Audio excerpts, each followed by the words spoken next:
हिम्मत होतेच कशी बोलणाऱ्यांची, हिम्मत होतेच कशी खाली ते लिहिणाऱ्यांची. काय झालं येसूबाई? बघा ना, लोक उचलली जीभ आणि लावली टाळ्याला. कोणी काही विपरीत बोललंय का? मातोश्री, कुणी एक पहारेकरी आहे, म्हणत होता आबासाहेबांना युवराजांनी विष दिलं म्हणून. आलंय आमच्या कानावर. लोक म्हणतायत हे खरं. मातोश्री, पण खरंच हे योग्य आहे का? युवराजांना काय वाटेल, युवराजांपेक्षा महाराजांना काय वाटेल याचा तरी विचार करायला नको? मारणाऱ्याचे हात धरता येतात, बोलणाऱ्याचं तोंड धरता येत नाही. हो ना. शिवाय असं किती जणांचे तोंड धरणार आहात तुम्ही? परंतु मातोश्री, हे खोटं आहे. खोटच आहे, पण ते तुम्हाला ठावे आहे, आम्हाला ठावे आहे. परंतु सगळ्यांना कळणार नाही. ते काय विचार करताय की शंभूराजे अजिंक्य तारावर महाराजांना सोडायला आले होते, परंतु 2 दिवसही त्यांच्याबरोबर थांबले नाही. दुसऱ्या दिवशी पहाटेच निघाले. ते रायगडावर पोहोचतात न पोहोचतात तोच मागून स्वार आला. महाराजांची तब्येत ठीक नाही. हे असं सगळं घडलं म्हणून लोक बोलतायत. मातोश्री, तुम्हास हे खरं वाटतं? आम्हाला खरं कसं वाटेल? पण लोक जे बोलतायत त्याकडे बेदखली कशी करायची? एक माणूस बोलतो समजू शकतो, तो आकसापोटी बोलतो. 4 माणसं बोलतायत हेही समजू शकतो, त्यांना बघवत नाही. पण जेव्हा सगळेच बोलू लागतात तेव्हा आपणही विचार करायला हवा.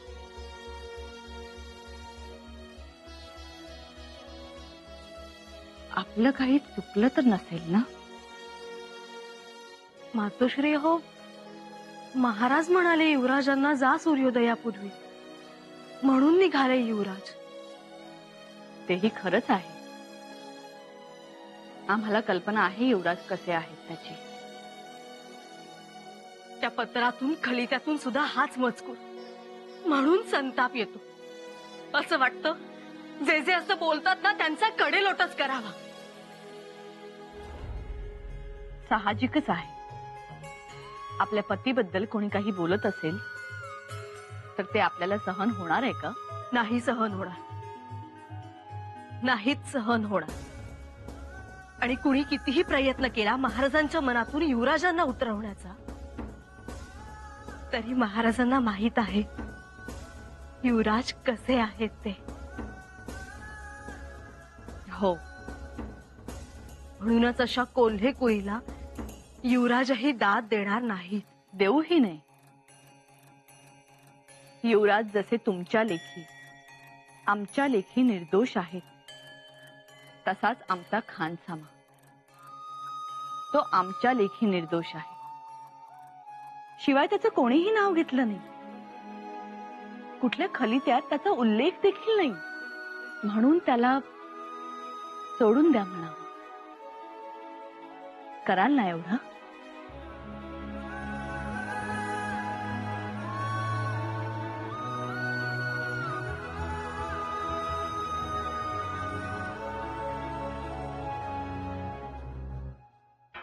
आता पाव तर खाली ते बोलत होते, आता माणसासनी बी तोंड फुटलं वाटतं. हे घातक आहे. अव कावच की हो पुन्हा एकदा. हे सगळं थांबायला पाहिजे. पत्र खलिते बोलतात, त्यातली भाषा भडकवणारी असते, आम्ही समजू शकतो. आपली माणसंच बोलायला लागली तर? अव त्यावर दवा आणून ठेवली मी बंदोबस्तात. म्हणजे पकडून कैदखान्यात ठेवलेला घेर. एकदा का त्यो बोलता झाला की समजे सापडते. कुणी खबर दिली, कुणी पुरवली, त्याला कुणी सांगितलं, त्याने काय दाम दिला होता का खबर द्यायला? समजा तुमच्या बदनामीच्या मुळाशी कंच चिखुल बसलाय हे कळल. चल, या अफवा गिधाडाच्या पंखांनी स्वराज्यभर फिरतील आणि हरेक माणसावर झडप घालतील. हेही खरंच आहे. अहो निराजी पंत, मी तर असं ऐकलंय की या विषप्रयोगात अनाजी पंतांचा हात आहे म्हणून. काय अनाजी पंतांचा? हो, अहो त्यांचे पहारेकरी गडावर नजर कैदेत आहेत. अहो तसा तर तो खानसामाही कैदेत आहे. हो त्यांचंच नाव आले ना सगळीकडे. शिवाय खलितेही सापडले आणि महाराजांबरोबर सातारच्या किल्ल्यावर तेच गेले होते. अशी एखादी घटना घडली की शत्रू लोक त्याच्या मुलाच्या, मंत्र्याच्या, नातेवाईकाच्या पायात कारस्थानाचा साप सोडतात. म्हणून आपण सगळे सावध राहणे गरजेचे. अहो त्यांचा होतो खेळ आणि आपला जातो जीव. महाराजांच्या लक्षात येणारच की कोणत्या वेळी गफलत झाली आणि कोणता माणूस जवळ आला होता ते.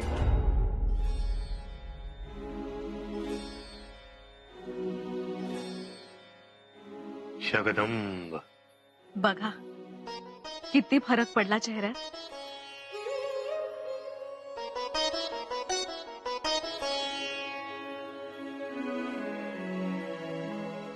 तिसऱ्या प्रहाराची नाडी बघायची होती.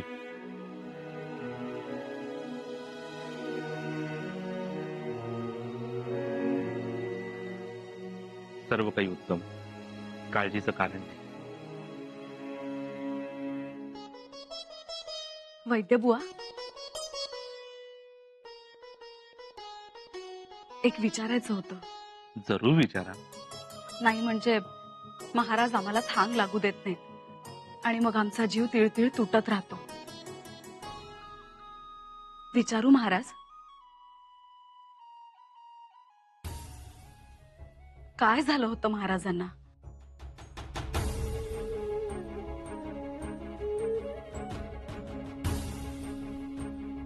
राणीसाहेब, विषबाधा झाली होती.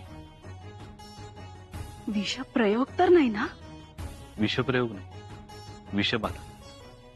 महाराजांना कोणीही विष घातलं नाही. खाण्याचे पदार्थ चुकीच्या पद्धतीने खाल्ल्याने किंवा दूध चुकीच्या पदार्थावर घेतल्यानेही होऊ शकते.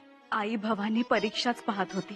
तसंही महाराजांवर लोक एवढी भक्ती करतात की असा वाईट विचार कोणीही करणार नाही.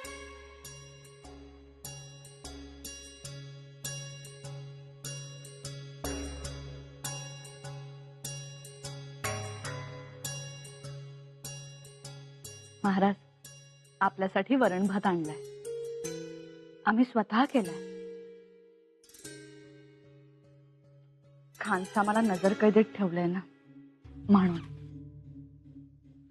क्षमा असावी महाराज, परंतु आपण बोलू नये. आपण आराम करावा. आणि आपणचही विनंती, इथे दुसरी कोणतीही चर्चा नको. जरूर. आमच्या लक्षातच आलं नाही.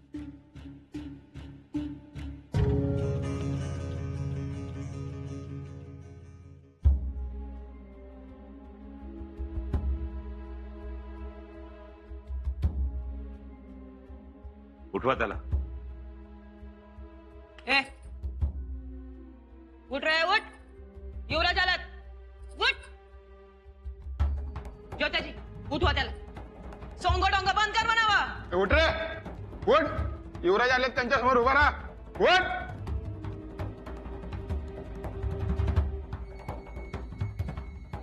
अहो युवराज, ह्यो तो मेलाय. अंग बी ताटरलंय. मेला?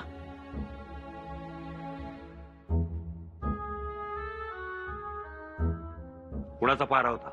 युवराज. कुणी आलं होतं सकाळपासून? नाही युवराज. कैदी मेला आहे, शेवटी काय बोलला? नाही युवराज, सकाळी जिवंत होता. जिवंत होता?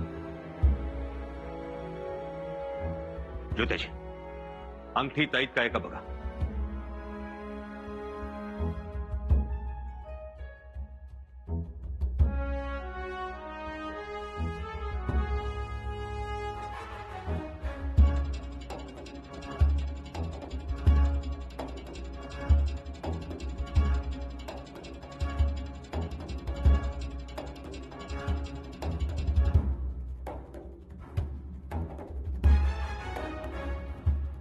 पेटीत विष होतं. घाबरून जीव दिला असेल त्यानं. त्याच्याकडे काहीतरी नक्कीच महत्वाची खबर असणार. लय धागेदोरे हात लावले असते पण यानं खुदकुशी केली. कदाचित कोणीतरी मारला असेल.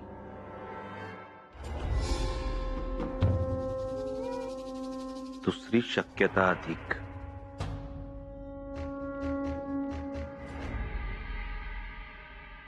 थोरल्या बाईसाहेब, एक गोष्ट बोलावी का? बोला.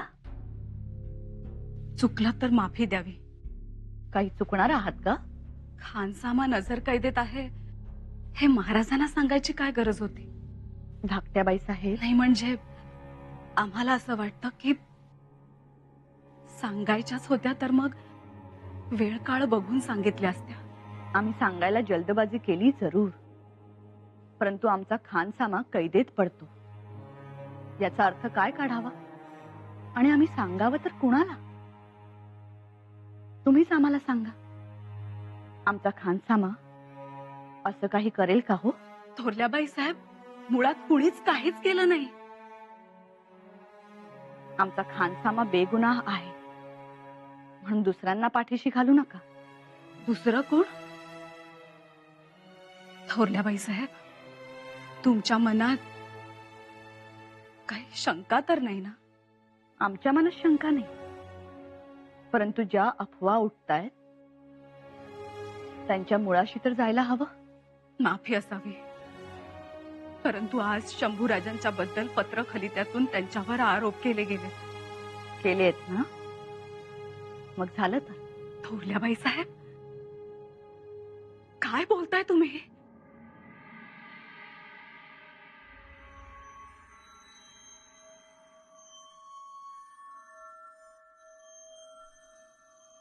आबासाहेब, या शंभूराजे,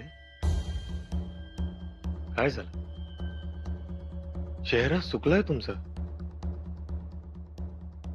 नाही, काही नाही आबासाहेब.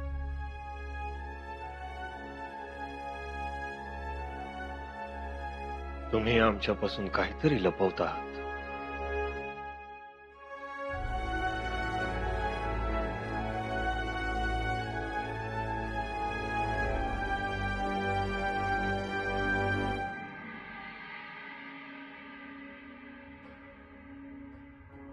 आबासाहेब, बाबा,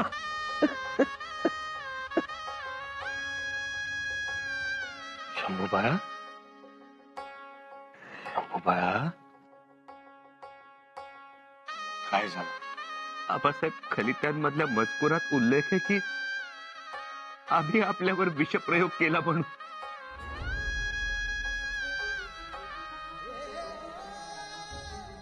म्हणजे तुम्ही आमच्यातलं विष उतरवलं, पण अफवांचा नाग मात्र तुमच्या मागे लागलाय आणि तुम्ही त्याला घाबरलात. शंभूराजे, तुम्ही? आबासाहेब, असं वाटतं की सगळं सोडून द्यावं आणि तुमच्या कुशीत दडून बसावं. लोक वाटच बघत असतात तुम्ही कधी दडून बसता आहात याची. पण आपण घाबरायचं नाही शंभूराजे. पाठीशी नाग लागला तर गारुडी व्हा, त्याचे दात तोडून त्याला पिशवीत ठेवा. हेच कसोटीचे क्षण असतात. तेव्हा आपण खचून जायचं नाही. आणि शंभूराजे, तुम्ही तर शूराबांचे शूर बच्चे आहात ना? मग शूराबांचा शूर बच्चा असा रडतो? कधीच नाही. त्या खलित्यांमधला मजकूर वाचून आम्ही तुम्हाला जाब विचारू ह्या कल्पनेनं तुम्ही घाबरला. अहो, अशा मजकुरांच्या फौजाच्या फौजा पाहिल्यात आम्ही. शंभूराजे, आम्ही तुम्हाला परवा हे म्हणालो होतो. वाकड्या अंगणात वाकडी बाभय आम्ही सरळ उगवून दाखवली म्हणून लोक आम्हाला मानतात, बोलतात. आम्ही हे देखील सांगितलं होतं तुम्हाला, आमचे शत्रू वेगळे होते, तुमचे शत्रू वेगळे, ते तुम्हाला दिसणार नाहीत आणि सतत तुम्हाला खच्ची करण्याचा प्रयत्न करत राहतील. तुम्ही कच खाऊ नका, लढा. आमचं मूल असं गुडघ्यावर बसलेलं आम्हाला कदापिही आवडणार नाही.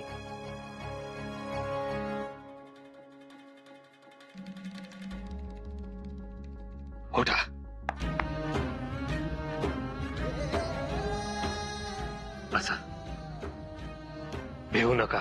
शड्डू ठोका, आम्ही आहोत तुमच्या पाठीशी. आणि आम्ही जर नसलो तर आमची माती अंगावर घ्या, पण लढा, गुडघे टेकू नका. शंभूराजे, तुमचा जन्म गुडघे टेकण्यासाठी झालेला नाही. तुम्ही आज स्वराज्याच्या छत्रपतींचा प्राण वाचवला, त्यासाठी दिवस रात्र एक केला, खूप धावलात आमच्यासाठी आणि शेवटी आमचे प्राण वाचवलेतच. हे सगळं जेव्हा आम्हाला कळतं तेव्हा मनोमन खूप सुखावून जातो आम्ही. खरंच आबासाहेब, अहो, वयात आलेला पोरगा आपल्यासाठी का कासावीस होतो ते पाहून बापाच्या जन्माचा मान भेटतो. खरं सांगायचं तर या विषानं आम्हाला हे अमृत चाखायला मिळालं. एक मुका द्या आम्हाला.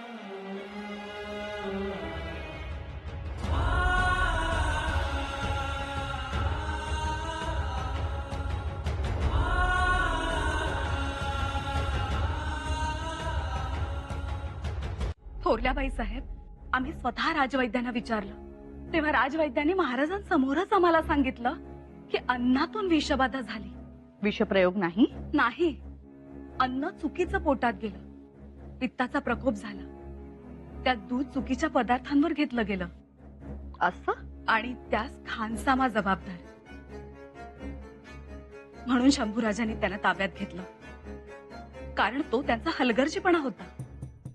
धाकट्याबाई साहेब, आणि खानसामा आपला. आपण त्यांना चीज वस्तू दिल्या, परंतु शंभूराजांनी तुमच्यावर वहीम घेतला नाही. एका शब्दाने त्यांनी तुम्हाला जबाबदार धरलं नाही. कोणाला पाठीशी घालण्यासाठी तुम्ही आम्हाला तर पुढे करत नाही आहात ना? थोरल्याबाई साहेब, मुळात काही घडलंच नाही तर पाठीशी घालण्याचा सवालच येत नाही. महाराणी साहेब, महाराजांनी तुम्हाला बोलवलंय.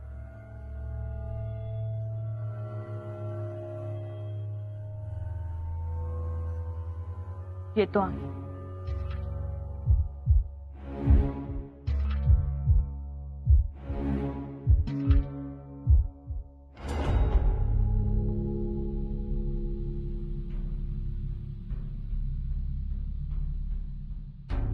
महाराज,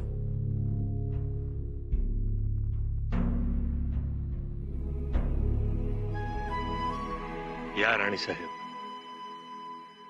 महाराजांना असं उठतं बसतं झालेलं पाहून मोठाच आनंद होतो. खूप घाबरवलं होतं आपण. आपल्याकडे बघवत नव्हतं. राणीसाहेब, संकट ही येण्यासाठीच असतात.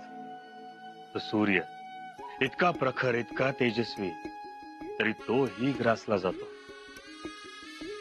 त्या सूर्यासमोर आपण तर केवढे क्षुल्लक होतो. म्हणून संकट निघून गेल्यानंतर आपण पुन्हा तळपायचं असतं. म्हणजे आपोआपच आपण संकटांच्या आठवणी देखील विसरून जातो. जी, आम्ही विसरत आहोतच,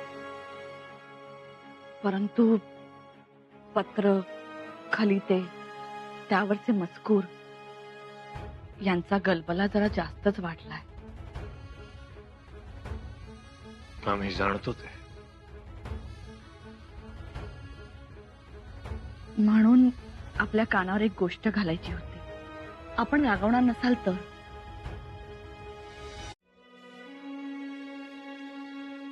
राणीसाहेब, एक गोष्ट लक्षात ठेवा. घडल्या प्रकारानंतर अफवांना ऊत आलाय. लोकांना बोलायला, हसायला काही लागत नाही. पण शंभूराजांना तर बदनाम करण्याचं जणू षडयंत्रच सुरू आहे. म्हणून अशी कोणतीही खबर जर तुमच्या कानी आली तर ती जागीच रोखा तुम्ही. जी महाराज. आज आम्ही केवळ शंभूराजांमुळे मरणाच्या दारातून परतलो आहोत. एकदा नव्हे, दोनदा नव्हे, आज ही तिसरी वेळ. आम्ही आमचं मूल जिवंत असताना देखील त्याचे दिवस घातले, सुतक पाळत राहिलो. खूप थोरे आहे आमचं मूल. परंतु महाराज, सांगा त्यांना, स्वतःच्या बापाला विष घालून मारणारी अवलाद मराठी मातीत जन्माला येत नाही. आणखीन एक जबाबदारी टाकतो आहोत तुमच्यावर. त्यांना सांगा, आज स्वराज्याचे छत्रपती जिवंत आहेत ते केवळ आणि केवळ शंभूराजांमुळे. जी महाराज. त्यांच्या उरातल्या जखमांचं राहू द्या. पण त्यांच्या बोटानं जी जखम झाली त्याच्यावर अजूनही कोणीही उपचार केलेले नाहीत, मलमपट्टी केलेली नाही. ती लवकर करा. बोट एकदा आंधळ झालं की ते पुन्हा पुन्हा ठेचकाळत राहतं. याची सगळ्यांनीच याद ठेवा.